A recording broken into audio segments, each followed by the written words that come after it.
Well, sir, after some serious consideration, I'd like to put in my 15-year notice. You're quitting? Technically retiring, sir. With a little help from my State Farm agent, I plan to retire in 15 years. Wow, you're totally blindsiding me here. Who's going to manage your accounts? Well, I'm going to finish packing my things. 15 years will really sneak up on you. Jennifer will do your exit interview, and Adam made you a cake. Red velvet. Oh, thank you. I made this. Take charge of your retirement. Talk to State Farm agent Margie Gray in Indiana or David Smith in Clymer.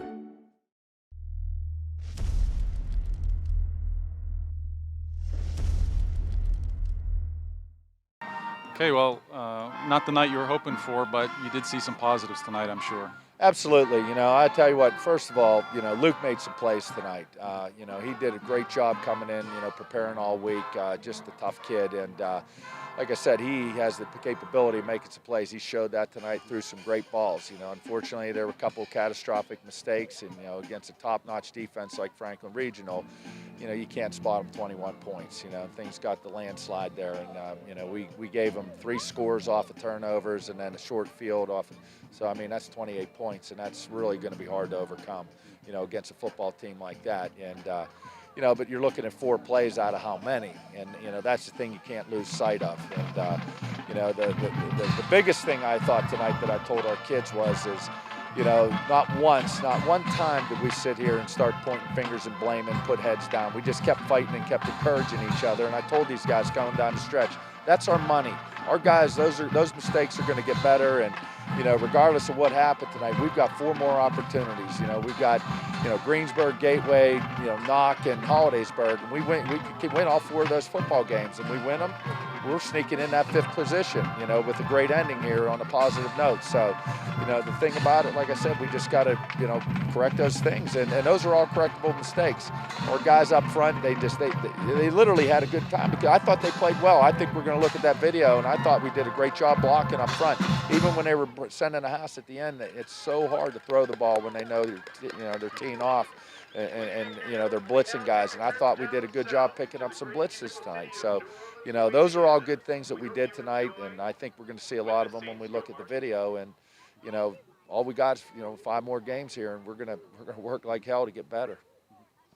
With the freshman quarterback, sometimes when the things snowball like that, is that a concern about his ability to recover like that? Oh, it is, and you know, and that was the one thing, you know, that I was critical of him tonight. But I think it's part of the growing process. Is he got down on himself, and I kept grabbing him, saying, "Look, you got to move on, man. That play's over." And I said, "Look, I said, you got guys over here that got your back. I mean, we need you to regain your composure." And you know what? He did. I mean, he did. You know, he made a couple more mistakes later on, but anytime he started, you know, putting his head down and banging his helmet off the ground, stuff like that, you know, he stopped and got refocused and got back out there and did some stuff. I mean, you look at some of the throws tonight, I thought he made some great throws tonight. You know, he really did.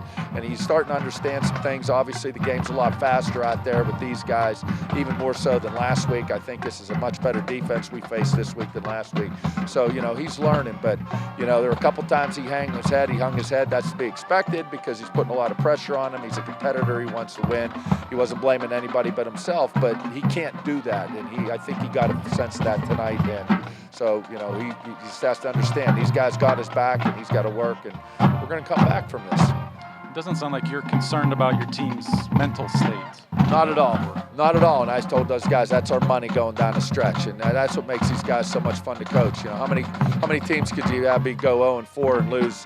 You know, get the mercy rule put on them and still be supportive of one another. A lot of times you see those teams go off muttering and parents complaining and that type of stuff, and all that negative stuff starts up. That's not what these guys are about, and that's why I feel confident that we can overcome this.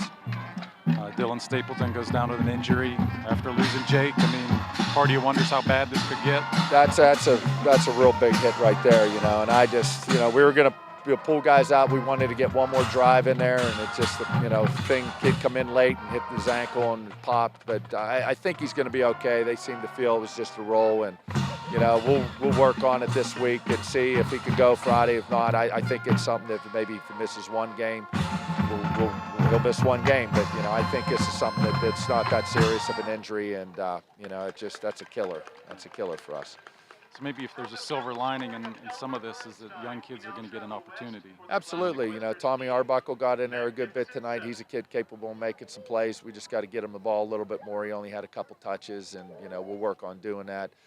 You know, the bigger slots we played tonight, you know, we wanted to change up and get some bigger bodies on their bigger bodies. Trajan Jones had an outstanding game playing slot, you know, kind of like a tight end H-back type thing, and Brett Bryce went in there and backed him up and did some good stuff. I thought we played some great defense at times. I really did. I mean, they got a couple runs on us, but again, you know, we got guys that are coming off up front, and I thought we did a real good job getting a couple stops early on in the game. And, you know, but like I said, you give them the field position we did, and then you get so far behind and, you know, things kind of snowball. You know, that was tough there. We didn't get to play a lot of defense in the second half with our starters. They started putting subs in, but I really thought we did some good things good up front. And like I said, the field video will tell that, but, you know, our linebackers got better from, I think, last week. They really, you know, did a good job on a lot of the cutback stuff. So, you know, those are all things that are positive for us. And like I said, it's just they put those many points up on the board, but you got to keep in mind, you know, 3 returns, you know, 2 fumble returns, 1 interception return, and then give them the ball on the 20-yard line. That's tough. You know, that's tough to overcome. And but, you know, we got a lot to work on, and we will. I mean, I think these kids are going to take it, again, another step next week. Okay. Thanks, Coach. Thank you.